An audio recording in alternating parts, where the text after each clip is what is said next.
প্রিয় শিক্ষার্থীবৃন্দ, আসসালামু আলাইকুম রহমতুল্লাহ। আবারও হাজির হয়েছে তোমাদের সাথে অ্যাকাউন্টিং এর অনুপাত বিশ্লেষণের আরেকটি গুরুত্বপূর্ণ অঙ্ক নিয়ে আমি জমির স্যার। সো সমাধান করা যাক। আমাদের প্রশ্নটা হচ্ছে দীর্ঘমেয়াদী দায়ের পরিমাণ দেওয়া আছে হচ্ছে 35,000 টাকা, চলতি সম্পত্তি দেওয়া আছে হলো আমাদের 20,000 টাকা, দেন চলতি অনুপাত দেওয়া আছে 5:2। আমাকে জানতে চেয়েছে মোট দায় কত। আমরা জানি মোট দায় মানে হচ্ছে দুটি দায়ের সমষ্টি, একটা হচ্ছে চলতি দায় আর একটা হচ্ছে দীর্ঘমেয়াদী দায়। সো দীর্ঘমেয়াদী দায় আমাদের প্রশ্নে বলে দেওয়া আছে 35,000 টাকা, আমার দরকার চলতি দায়ের পরিমাণ কত।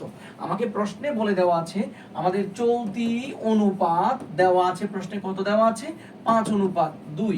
তাহলে এই চলতি অনুপাতের সত্যিকার অর্থে 5 হচ্ছে চলতি সম্পত্তি, 2 হচ্ছে আমাদের চলতি দায়। তাহলে আমাকে 2 সমান কত বের করতে হবে। 5 সমান অলরেডি দেওয়া আছে, তাহলে 5 সমান দেওয়া আছে আমাকে কত টাকা বলো তো, 20,000 টাকা। তাহলে যা দেওয়া আছে আমরা তা দ্বারা ভাগ করব, যা বের করতে হবে আমাদের 2 দ্বারা গুণ করতে হবে, দায় দরকার হবে চলতি দায়। তাহলে আমরা চলতি দায় পেয়ে যাব। এটা দ্বারা এটাকে কাটলে আমরা পাবো হচ্ছে কত বলো তো, 8,000। কেন 5 দ্বারা যদি কাটি আমরা, সরি 4 বার আমরা 4,000 টাকা পাবো। দেন 4 দুগুণে কত পাবো আমরা, 8,000 টাকা পাবো। তাহলে 8,000 টাকা হচ্ছে আমাদের কি বলতো, এই 8,000 টাকা হচ্ছে আমাদের চলতি দায়ের পরিমাণ। আবার দীর্ঘমেয়াদী দায় প্রশ্নেই আছে 35,000 টাকা, তাহলে আমরা টোটাল করলে পাবো কত টাকা, 43,000 টাকা।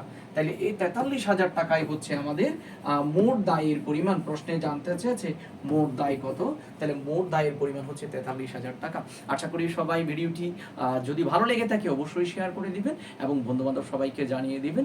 ধন্যবাদ সবাইকে।